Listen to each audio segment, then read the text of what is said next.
Has Netflix screwed you over? Have they canceled your favorite show? Are they just stringing you along? Maybe you're entitled to a settlement. No, just kidding, but I'm pretty sure we're all in an abusive relationship with Netflix, and we have been for a very, very long time. Welcome back to In Medias Res, where this week we're going to be talking about Netflix and kind of the streaming model in general. And if you don't already, don't forget to hit that subscribe button so you can get notified every time there's a new video. So just to give you a little backstory into my life in streaming. I was like ground floor of Netflix back when Blockbuster was still like the creme de la creme of video services. Back in the olden days when you had to, get in your wagon and go down the dirt road to Blockbuster to individually pick out VHSs and DVDs. That's when I started using Netflix, back when it was you get a DVD in the mail, you send it back, and you get another DVD. Well, it was during that time they started experimenting with streaming. This is before really everyone knew who they were. They practically invented streaming. And I do mean practically, because they didn't actually invent streaming. That was the porn industry, who is the inventor of all things media. And then Netflix kind of made streaming popular. Well, I started using it then. So I've kind of always been on the bandwagon with Netflix. And I was along for the ride with Orange is the New Black, House of Cards, Arrested Development. I was really kind of there through all of their growth. And as someone who is thoroughly obsessed with TV and movies, it seemed like the perfect thing. I could watch whatever I wanted to, for the most part, whenever I wanted to, for just a small fee.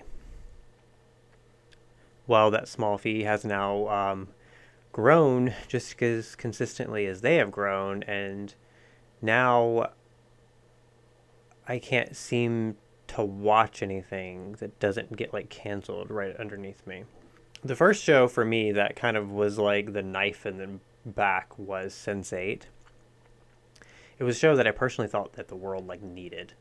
Not only because it was a story that was being told globally, but it was so diverse. It was so well written, not to mention it had like that like kind of light sci-fi. But at the end of the day, it was really a good story about kind of human connection and how people can come together across the globe through different religion, different lifestyles, different everything. And then, in my opinion, Sense8 was unceremoniously canceled. And it was kind of the real first big cancellation, because at the time Netflix hadn't really canceled any of their original shows. And then it kind of became a domino effect, and then it seems like they cancel almost every show they put out unless you're Stranger Things. And there's still some shows that I'm a bit bitter about. Sense8 is one of them, but more recently, Santa Clarita Diet. That one was a real kind of knife in the heart. 3 seasons, ended on a cliffhanger, never got a conclusion. My husband really did. He still feels broken about that one several years later. But it just kind of makes me wonder, like, what am I holding on to? Because quite frankly, I walked away from Stranger Things. It took too long for the new season to come out. I still haven't watched it. It's been probably almost a year at this point, I guess. I gave up. After like waiting 3 years for the new season, I'm like, I'm done, It's already bad enough that you watch the season basically in like a day or two, if not a few days more than that. And then you have to wait a full year or more for the new season to come around. By that point, I feel like I need to rewatch the old season and remember what happened because it's been so long. And then you turn around, and now it's 2-3 years later when the new season finally comes out, and I'm like, I can't be bothered to care. Which is kind of where I'm at with Netflix. I feel like I'm being strung along because I keep saying I'm going to cancel, I'm going to cancel, I'm going to cancel. And I've been saying it for years. And then something new comes out that makes me want to stick around. It was Stranger Things. And then I gave up on Stranger Things. And oh, no, then The Sandman came out. And oh, wait, now they've promised season 2 of The Sandman. So I guess I'll stick around for that one. Oh, wait, Shadow and Bone was good. And then I talk about cancellations. And then, oh, look, season 2 comes out March 16th. I need to watch that. And I feel like that's kind of where I'm at. I know a lot of people probably are too, where it's like, what value am I getting apart from the kind of every so often there is a top tier good show that comes out where Netflix actually throws their kind of weight marketing behind, and just to keep you around, because they keep canceling all of these other shows that they put out for one season. They don't market it, and then they cancel it. And there's been dozens of shows like that you've never even heard of, but someone somewhere got attached to that show. And then they come along and then they complain that they're losing subscribers. Oh, it's not as valuable as it used to be. They're not making as much money. They've taken on a lot of debt. And you kind of can't help but wonder, did you do it to yourself? When Netflix came along a million years ago, it was kind of the idea that they were kind of breaking the mold for filmmaking, because it was the first time that you could pay for a flat fee, get a ton of content in front of you, and once they started doing original content, you were getting like top tier, top talent content directly to your home, easy peasy, on demand, whenever you wanted to. And there were no ads. And their kind of big thing was to compete against network and cable, which is where you pay the monthly fee, you get all a million channels and all these other things, but the budgets aren't as good. There's the censorship, and I do mean that in the sense of like PG, this, that, and the other, no nudity, blah, blah, blah, blah. And then you've got ads, and, it was a hit or miss with shows, and they were disruptors. They wanted to change the industry. And they did. For years they were kind of on top of their game, succeeding, and then the rest of the industry finally caught on. They're like, oh, maybe the streaming thing is like a thing that we can do. And then every company known to man in Hollywood poured all of their money into streaming, and it broke TV, and not in a good way. HBO launches its own HBO Max, which was riddled with errors like the day it came out. And now here they are canceling things that have already been filmed, that the money's already been put into, that never will see the light of day. They've removed shows from their services that were already done on the service, and quite frankly is losing all goodwill that they have from audiences and Hollywood in general. And now you hear stories about Star Trek Discovery's canceled potentially because Paramount is cutting back on streaming costs. Disney is cutting down on the amount of content they're going to be putting out, and so on and so forth. But everyone is now talking about putting out an ad tier. So basically we reinvented TV like 10 years later after everyone was like, streaming's better. Now here we are, back at square one, with the same old, same old. The only difference is we're paying probably more money for a billion different services with a bunch of people who don't want to market anything and then just rip all the content right out from underneath us. And I'm a little bitter about it, because I got invested in all of these services, and there's only a couple that I still hold on to that I think have retained their true genuine value, and one of them is like Crunchyroll, which is like the creme de la creme of anime, I think worldwide, if I'm correct. Probably the thing that gets the most use in this house, because I've become bitter about a lot of streaming services, and I don't know, like I feel like I'm in an abusive relationship, like they keep doing me wrong, yet I keep going back to them, and I'm curious if anyone else feels that way. But it didn't just disrupt the way media was presented. It disrupted the way media was created. So a gajillion years ago, so a long time ago, there was a lawsuit, the United States versus Paramount Pictures, which completely changed the landscape of Hollywood. At the time, studios owned theaters. So what they would do is they would create pictures using their contracted artists, which they would then turn around and play in their theaters. So it was like straight vertical integration, down from the talent to the writers to the directors to everything. They were all contracted to individual studios that then played at their individual theaters. So independent movies were like not a thing. And then there was a landmark case saying that studios could no longer do that. They could not create a product and then play it at their own theater. So at that point, theaters became independent businesses, and so you would have to distribute to all the theaters, which then opened up the world for what could be created. And that's been the case for pretty much forever since then. And then you introduce streaming, and there's been a lot of conversations about whether that was a similar idea, because you have Netflix creating content that is then only displayed on Netflix. And some have argued that that's vertical integration. But in doing so, it has created a lot of issues behind the camera. Prime example, one of the big paychecks for creators, especially above the line talent, which is like your director, actor, writer, producers, etc.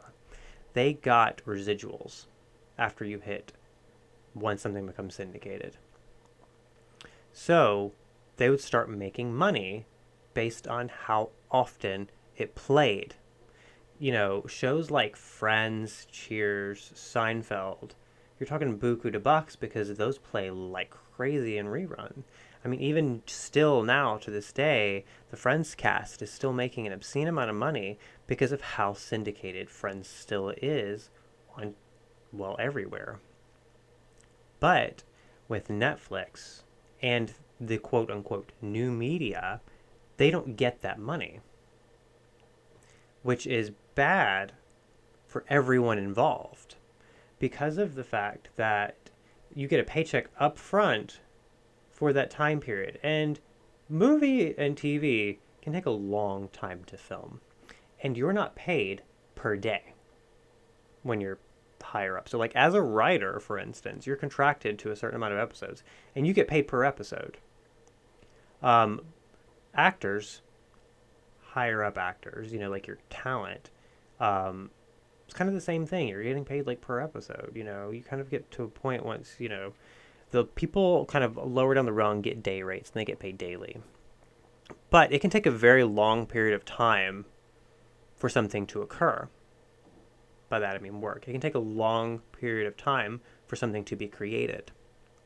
And if it takes you 6 months to do something and then you don't get any pay on the back end, you kind of can lose out on a lot of money. Especially when maybe it took you like a year or so just to create something and you couldn't find work in the meantime. And the rates aren't as high because of that. So you're basically getting paid the same amount without the additional pay. And part of the reason I'm complaining about that, because I know it seems like, oh, well, they're still getting paid on the back end. Normal people get paid for doing the work. But the difference is those rates for SAG, the Writers Guild, the Directors Guild, the Producers Guild, etc., were negotiated the way they were because of things on the back end, because of the fact that you get residuals. And you can have a buyout for your likeness. It's just a flat fee for an extended period of time. But usually that comes at a higher cost up front than, say, what the residuals would be gradually over time. But things are starting to change. So Netflix has notoriously never released their numbers. So people don't know what kind of viewership they have apart from how many subscribers they have. But no one knows how many views things are getting, what the criteria is for Netflix canceling stuff, the whole shebang. But this year, basically all the contracts for the unions are up for renegotiation. And one of the big things is viewership.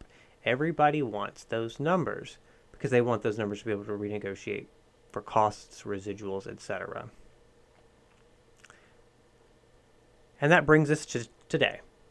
Here we are, being abused by Netflix, being abused by streaming services, and we still have to wonder, why are we here?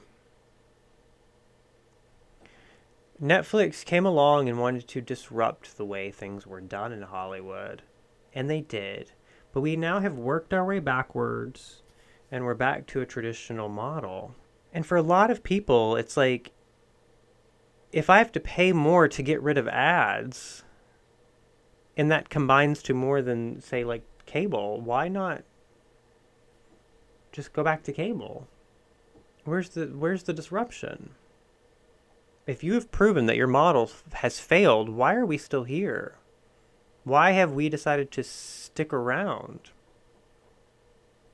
We're the consumer. The product is the film and the TV, but we're the ones who do it. And I think that companies are kind of ignoring us, especially when you look at companies like HBO, who are kind of treating their talent horribly. I mean, can you imagine working on something for an entire year just for it to disappear into thin air and no one ever get to see it? It's absurd. And I don't know what's going to happen with streaming. I think that it's going to yet again warp into something new, because the fact that everyone's like, oh, well, streaming's not profitable. And I don't necessarily disagree with that. I don't necessarily agree with that statement. I think there are kind of some solutions. One, don't create as much original content. Netflix doesn't need 500 new originals every year. I also think a smaller curated library could also be better. I don't know how you all feel, but I hate this like endless amount of choice. I scroll through Netflix for freaking 20, 30 minutes to an hour and I can never seem to find anything. And partially because it's just too many choices. And you always wonder, oh, am I going to make the right choice? Am I going to watch the thing that I want to watch? Am I going to like this? And I think when you have a smaller curated choice, it becomes easier to make a decision. You're not endlessly scrolling because you don't have the ability to endlessly scroll. If you have ice cream in front of you and you really want ice cream and all you have is chocolate, vanilla, and strawberry, you're going to pick one. It won't take you that long to figure it out. So I think that's something that could be done. So smaller curated libraries. We don't need as much original content. But we also should stop shaming the traditional model. There's nothing wrong with broadcast. There's nothing wrong with cable. I think they're still very great mediums. But also at the end of the day, as a filmmaker and an actor, I also think that we should be treating our talent with more respect. I think it's incredibly horrible to let someone take their show around, pick you as a network to work with, only for you to unceremoniously cancel something after one season and never really give anyone an explanation why. Like, that's not cool.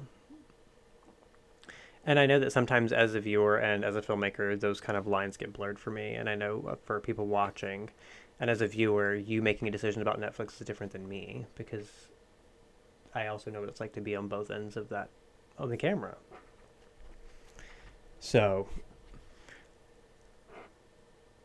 that's kind of where I'm at with streaming. Maybe it should have stuck with porn and we should have just all continued on our lives going to Blockbuster. But that's a whole different story. Side note, that company was actually ruined by someone. They didn't just not keep up with the times. There's a documentary. You should watch it. It's quite fascinating. Abusive relationship with Netflix. Maybe it's time I walk away. I don't know. Shadow and Bone does come out in a few weeks, and I really kind of want to watch season 2, so maybe after that. But then there's always Sandman season 2. And Stranger Things season 36. I don't know. Well, that's been it for today and my rant about streaming. I don't It felt a little bit more like a rant than it did about a well thought out discussion, but c'est la vie. Comment below. Let me know if you are having the same issues with streaming, because I'm curious as to other people's opinions that exist outside of my kind of weird intersection of being a filmmaker and a viewer. So comment below. Don't forget to like and tell all of your friends about me and this channel. And I'll see you next time. Bye!